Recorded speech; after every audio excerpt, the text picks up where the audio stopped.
بسم اللہ الرحمن الرحیم۔ گمنام ہیرو کے معزز ناظرین، السلام علیکم۔ آئیے چلتے ہیں کہانی کی طرف۔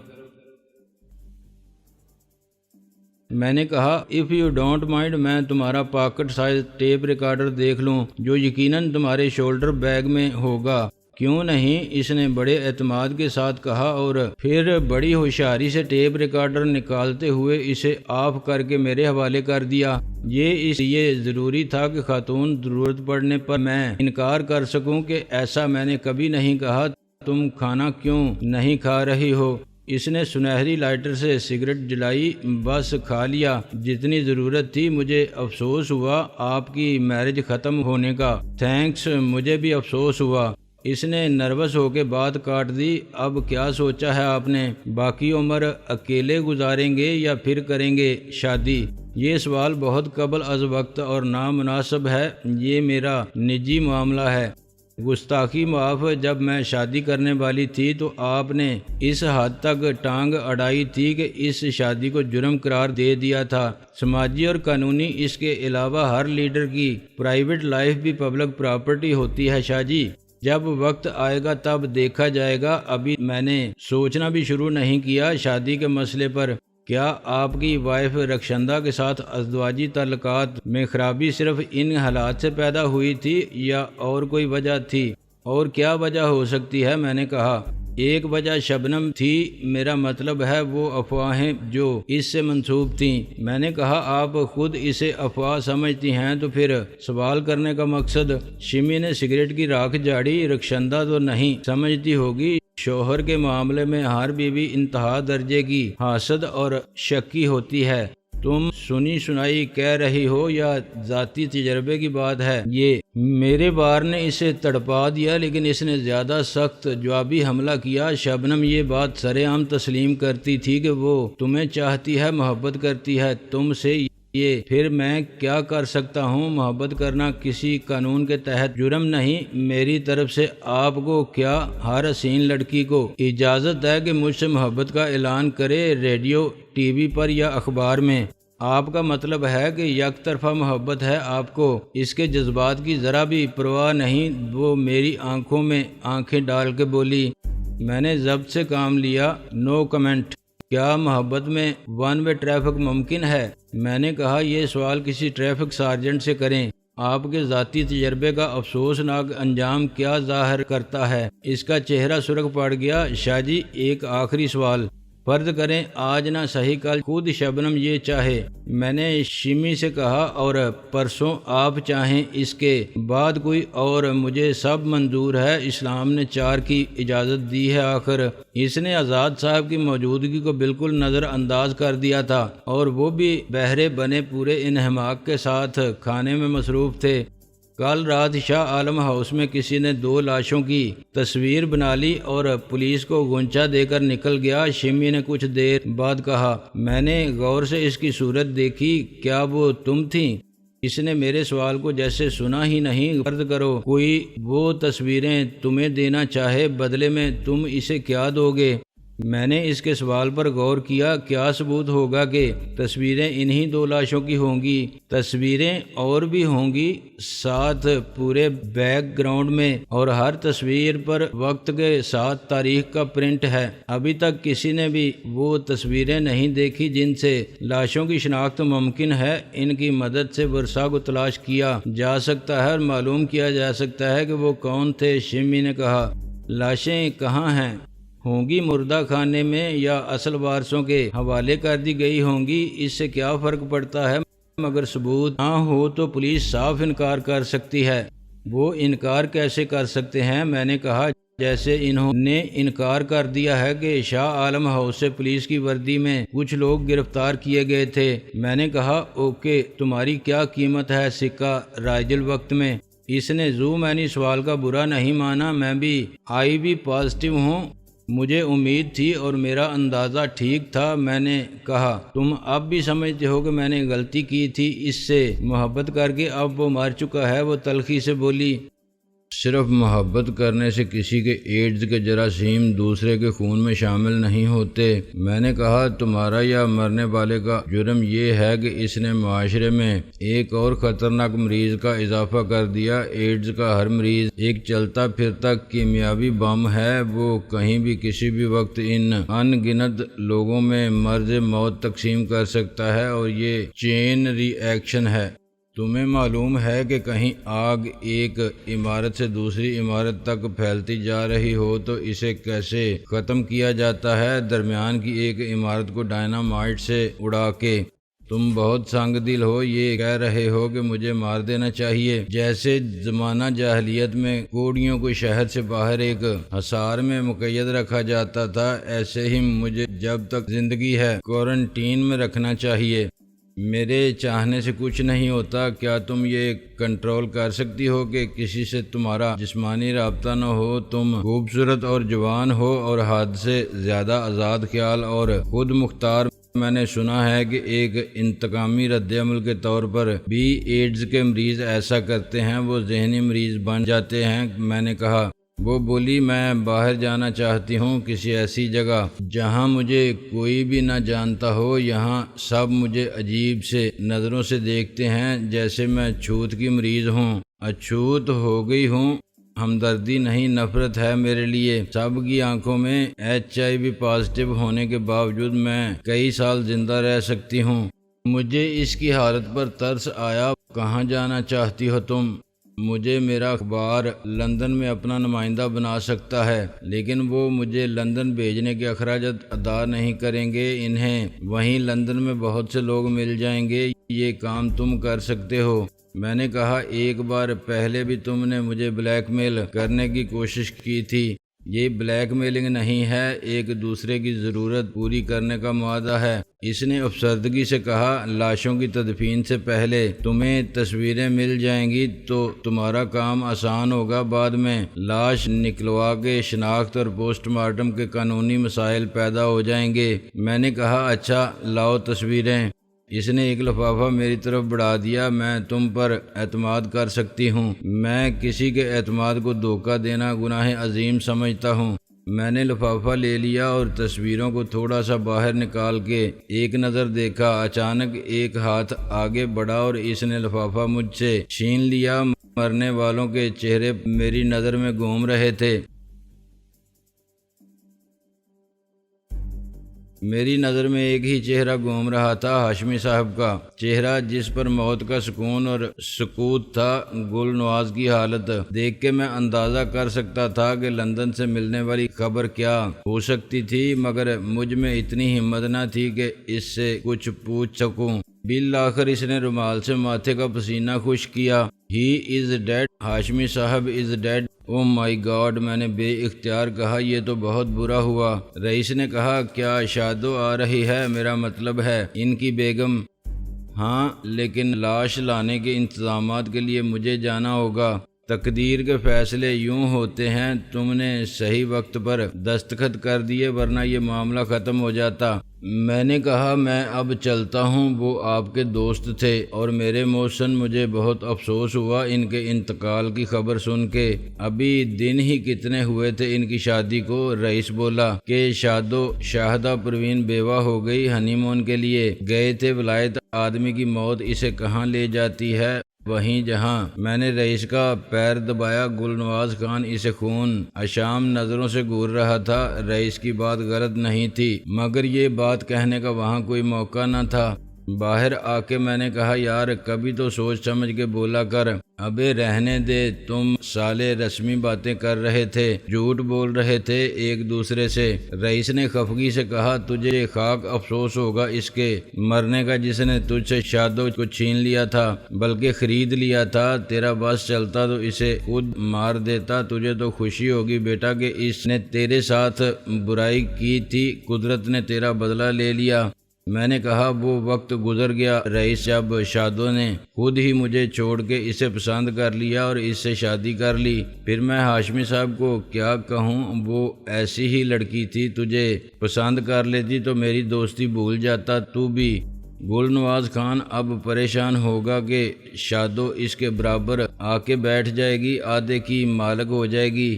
آدھے کی نہیں، پورے کی۔ میں نے کہا گل نواز خان ورکنگ پارٹنر ہے، مطلب یہ کہ جو ہے سب ہاشمی صاحب کا ہے، وہ صرف کام سنبھالتا ہے اور منافع میں آدھے کا حقدار ہے۔ شادو اس معاہدے کو ختم کر سکتی ہے اگر چاہے۔ رئیس ہنسا، بس شادو پھر بک گئی نا، اس کا دوسرا قسم ہوگا۔ گل نواز خان شرط لگا لے تو مجھ سے، میں لکھ کر دے سکتا ہوں۔ میں نے جھنجھلا کے کہا ایک ہی بات ہے، بار بار کل بھی 1,00,000 کی شرط لگا رہا تھا تو 1,00,000 چھوڑ 1,000 بھی ہیں جیب میں۔ وہ خاموش ہو گیا۔ ہم وکیل کے آفس سے نکل کے ساتھ ساتھ چلنے لگے۔ نہ جانے کیوں میں اپنے آپ سے شرمندہ تھا۔ رئیس کا سچ اتنا تلخ تھا کہ مجھ سے برداشت نہیں ہوا، ورنہ حقیقت یہی تھی کہ گزشتہ روز میں بھی ایسا ہی سوچ رہا تھا۔ شادو مجھے دکھ دیا تھا اور اپنے لیے دولت مندی کا سکھ خریدا تھا۔ قدرت نے انصاف کیا اور اسے 4 دن کا سکھ دے کر بیوگی عطا کر دی۔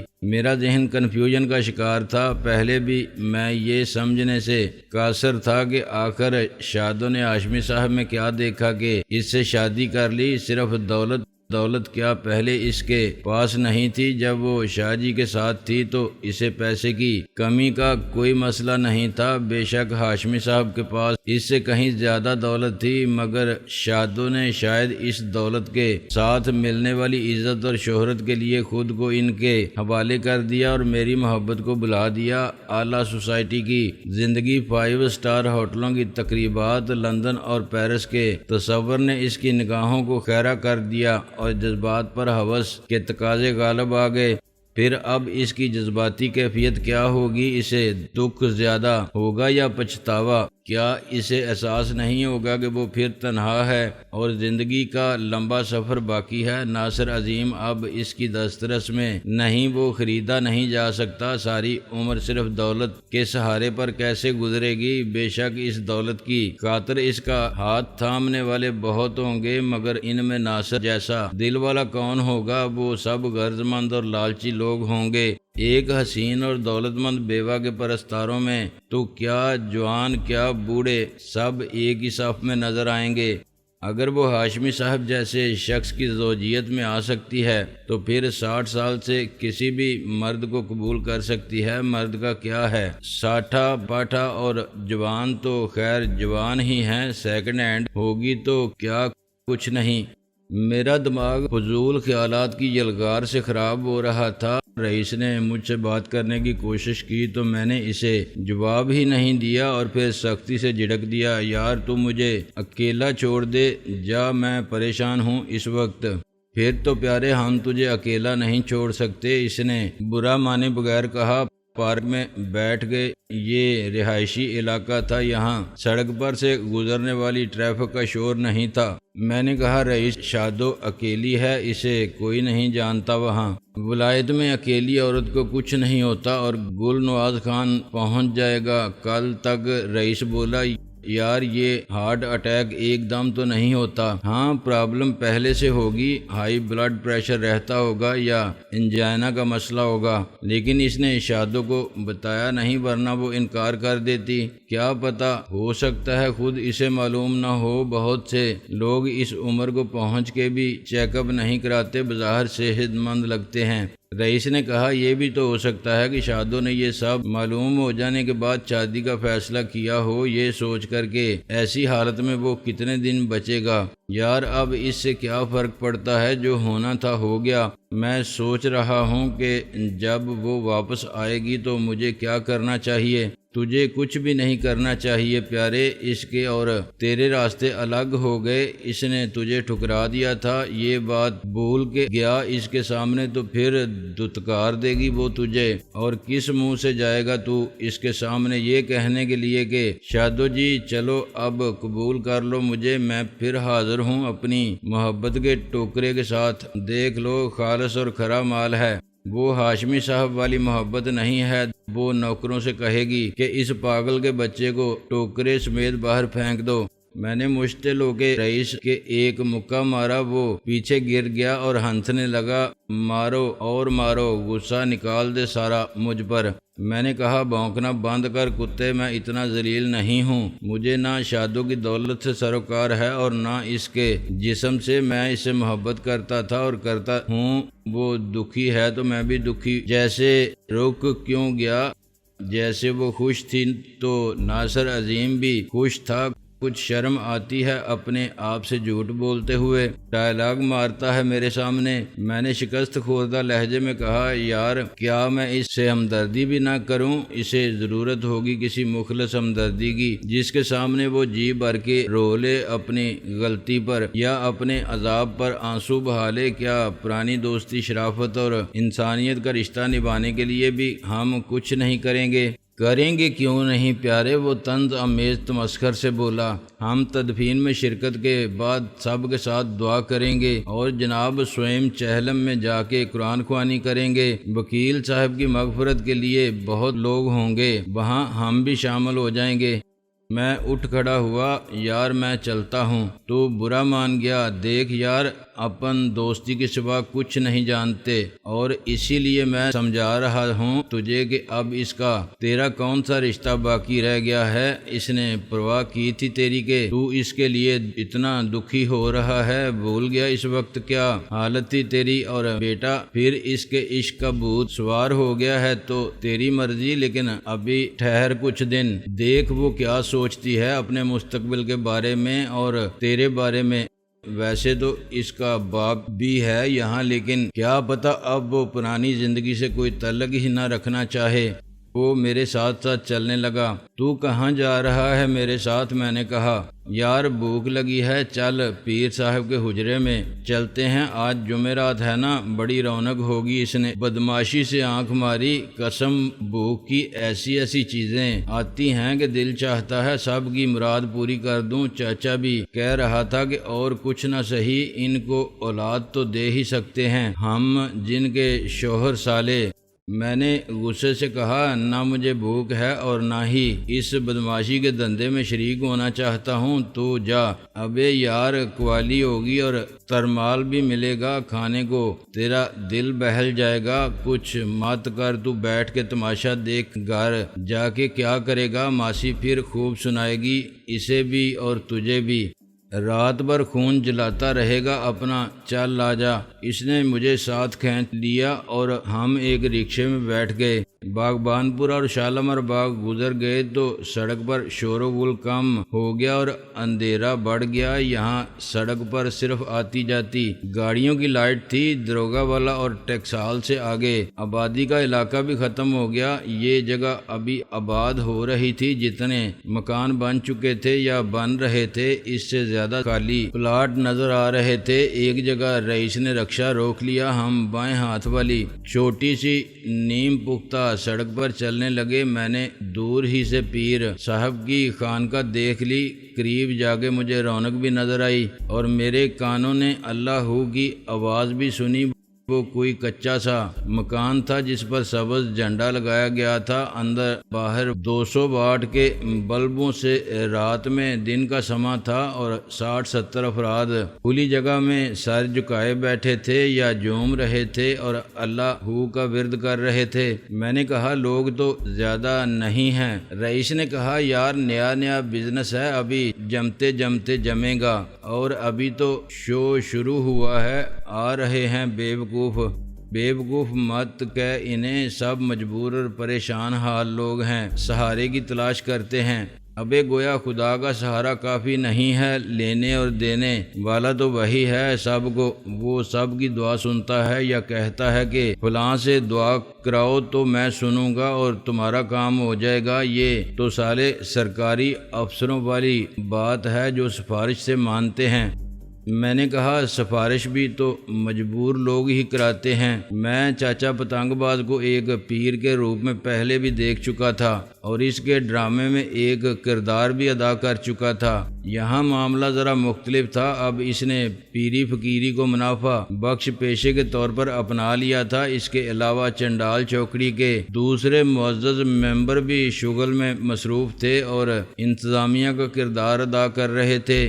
چاچا پتنگ باز ایک مختصر سی سٹیج جیسی جگہ پر آلتی پالتی مارے اور ہاتھ باندھے سر جھکائے بیٹھا تھا اور آنکھیں بند کیے جھوم رہا تھا۔ جانی جن اس کے بالکل پیچھے بت بنا کھڑا تھا اور جھلمل کرتے کالے کرتے اور لاچے میں سچ مچ کالا دیو نظر آتا تھا۔ اس کا قد 6 فٹ سے زیادہ ہی تھا مگر مجھے وہ کچھ زیادہ ہی لمبا لگا۔ رئیس نے بعد میں بتایا کہ وہ تخت کے پیچھے 6 انچ اونچی جگہ پر کھڑا ہوا تھا اور اس کے بالکل پیچھے کنات تھی، چنانچہ وہاں کسی کے جانے کی جگہ ہی نہیں تھی۔ اس کے دونوں ہاتھوں میں بڑے بڑے پنکھے تھے جن پر سبز کپڑا تھا اور کناروں پر گوٹا، البتہ وہ یوں جل رہا تھا کہ بیکراں وقت دایاں ہاتھ بائیں کی طرف جاتا تھا تو بابا صاحب دائیں کی طرف حرکت کرتا۔